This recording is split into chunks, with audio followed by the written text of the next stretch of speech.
Buenas tardes, continuando con la línea de investigación, encontramos la primera pregunta, la cual es: ¿cuáles son los exámenes complementarios utilizados para el diagnóstico de los trastornos deglutitorios en los pacientes con plurideficiencia?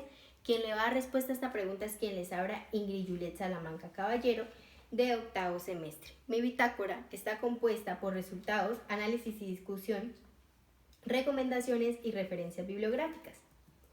Antes de empezar de hablar de resultados, es muy importante tener en cuenta que nosotros no utilizamos el sistema como tal del GREY Pro. Entonces, ¿qué hicimos? Utilizamos la guía metodológica que propone el GREY para la elaboración de las guías de práctica clínica. Allí tienen en cuenta unos criterios que son riesgo de sesgo, inconsistencia, evidencia indirecta e imprecisión, y lo puntuamos de manera cualitativa, con serio, no muy serio, no serio y muy serio. Ahora bien, teniendo en cuenta la primera tabla, vemos que hay 3 artículos de reflexión. Estos artículos me proporcionan muy buena fundamentación teórica, pero carecen de riesgo de sesgo, inconsistencia, evidencia indirecta e imprecisión. Por lo tanto, la calidad es de muy baja calidad. Tenemos un estudio descriptivo. Este estudio descriptivo contó con 85 pacientes, es decir, que sí tuvieron en cuenta el riesgo de sesgo, pero no hicieron datos estadísticos, pruebas que comprobaran que realmente esto era fiable. En la siguiente tabla encontramos 3 artículos de reflexión. Estos artículos, al igual que los anteriores, me proporcionan muy buena fundamentación teórica, pero no tienen de metodología, no tienen población, no tienen pacientes para corroborar todo esto dicho a nivel teórico. Encontré un estudio experimental. Este estudio contó con una población de 1.332 pacientes, una muestra bastante buena, por lo tanto se puntúan en cada ítem como no muy serio, es decir, que fue bueno, porque además de tener en cuenta la población, ellos tuvieron en cuenta la metodología, tuvieron en cuenta toda la parte estadística para explicar y demostrar que esto realmente sí era fiable. Por lo tanto, la calidad de la evidencia fue moderada. Seguidamente tenemos la tabla. Aquí encontramos 2 artículos de reflexión. Estos también me proporcionan muy buena fundamentación teórica, tanto para mi pregunta como para la investigación, pero la calidad de la evidencia es muy baja. Ahora, análisis y discusión. Primero voy a empezar hablando sobre los exámenes complementarios. ¿Qué son los exámenes complementarios? Según Pedro Ortiz, los exámenes complementarios o auxiliares son aquellos que nos brindan datos clínicos sobre las condiciones internas del paciente. Este hace parte del examen actual que se le esté realizando, pero a diferencia del examen externo, este me permite identificar y conocer el estado funcional anatómico tanto de los órganos como de las estructuras. También tenemos que tener en cuenta el índole del problema clínico, es decir, las circunstancias que presenta el paciente, la calidad de los recursos con lo que contemos para poder realizar ese examen, como la experiencia del profesional, porque el profesional debe tener esa capacidad de conocer la parte teórica como también la parte práctica. Estos exámenes en algunas ocasiones generan un riesgo o pueden ser de costos muy altos.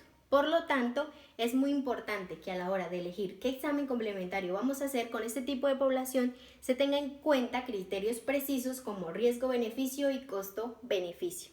Seguidamente tenemos otros factores: el tiempo disponible, es decir, la urgencia del caso del paciente. ¿Para qué? Para poder tomar decisiones terapéuticas y elegir el mejor examen complementario y así evitar contraindicaciones. Además, el profesional debe ser capaz de elegir la normalidad y anormalidad, es decir, conocer en los resultados y comprender esto. ¿Para qué?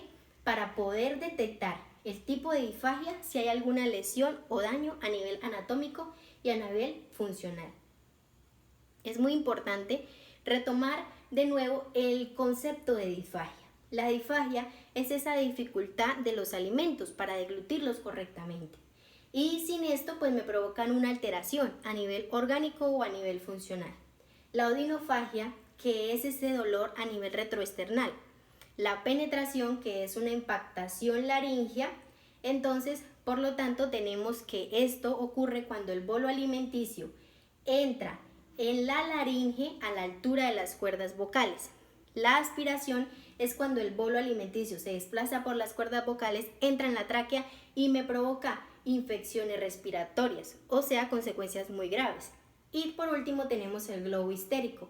Esto es la sensación de tener un cuerpo o extraño o un nudo en la parte faringolaringea. Seguidamente vamos a hablar de los exámenes complementarios que se encontraron en mis artículos.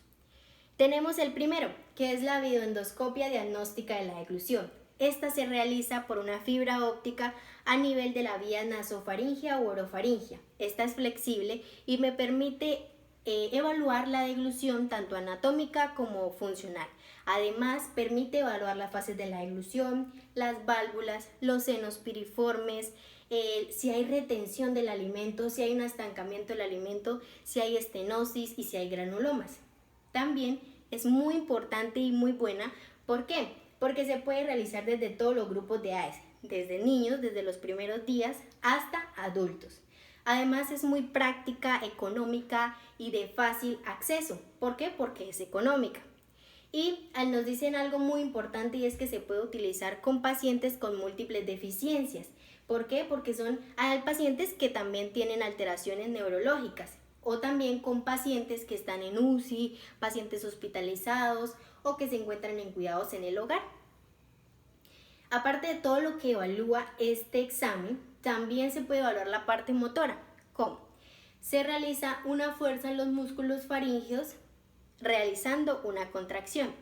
La evaluación sensorial se realiza cuando ejercemos unas pulsaciones de aire en la mucosa faringolaringea y además nos permite detectar si hay un reflujo gastroesofágico y si hay aspiraciones silentes, como también nos permite determinar si hay lesiones orgánicas, cosa que no se puede hacer con otros exámenes complementarios y eso ellos allí lo destacan. Seguidamente tenemos otro examen que es la videofluoroscopia o videodeglución o trago de ovario dinámico de la deglución. Según Garmendia Merino y otros autores, nos dicen que el objetivo de este examen es evaluar todas las fases de la deglución, como también definir las anormalidades, tanto anatómicas como funcionales.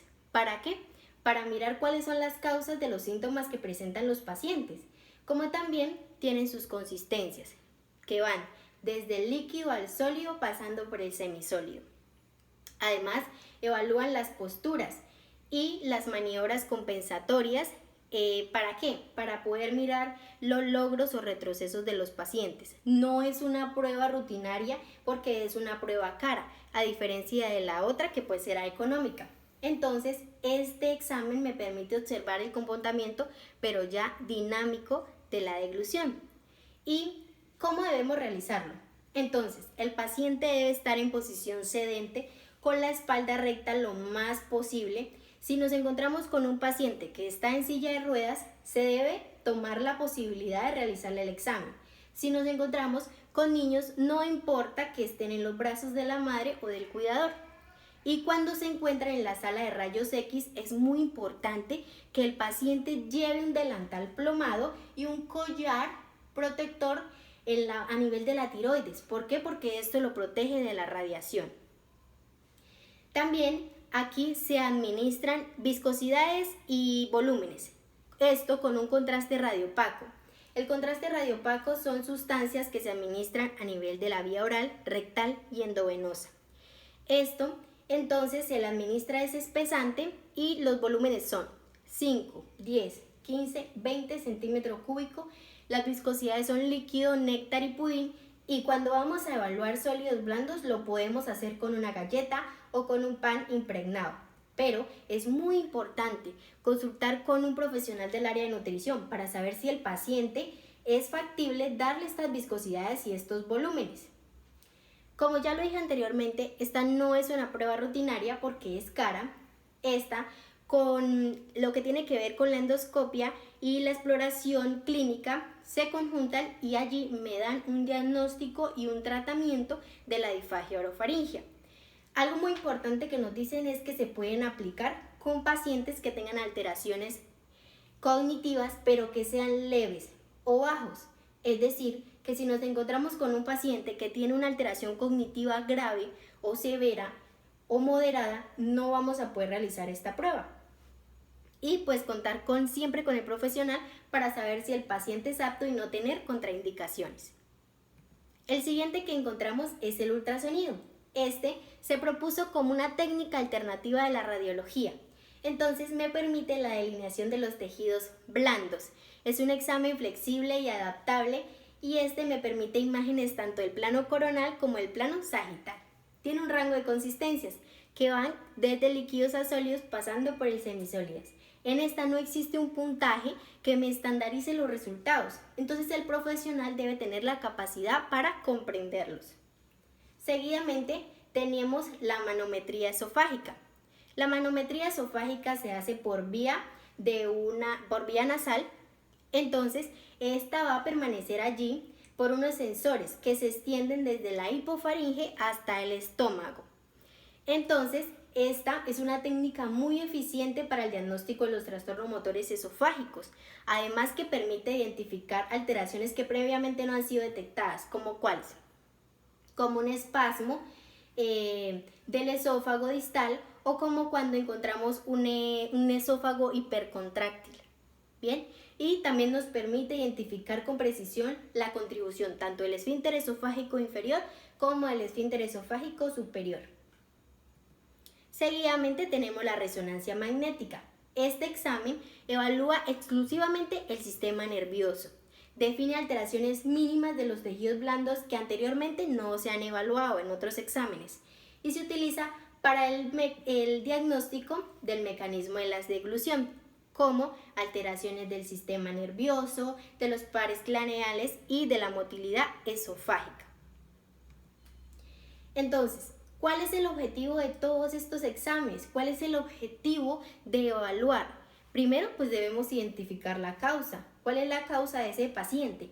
Evaluar si este paciente tiene riesgos de aspiración y por último, decidir el mejor tratamiento para cada paciente, para garantizar una alimentación segura.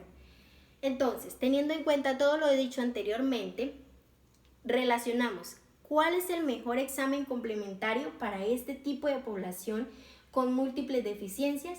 El mejor examen es la videoendoscopia. ¿Por qué la videoendoscopia?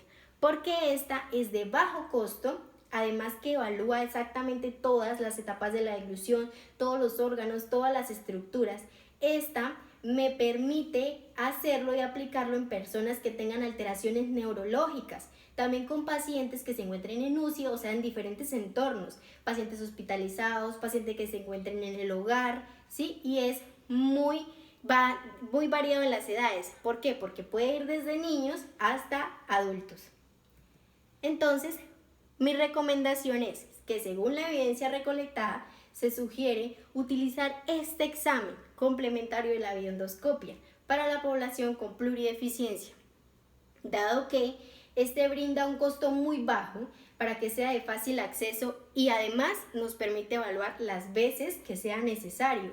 Además, podemos evaluar cómo va ese paciente en cuanto a qué, en cuanto a la evolución de cada uno de ellos. Y me permite evaluar de forma práctica y efectiva la deglución en todas las edades, permitiéndome dar un diagnóstico asertivo y posteriormente generar el mejor tratamiento para cada uno de estos pacientes con plurideficiencia. Entonces, la recomendación es débil, a favor, y la calidad de la evidencia es baja. Mis referencias bibliográficas. Gracias.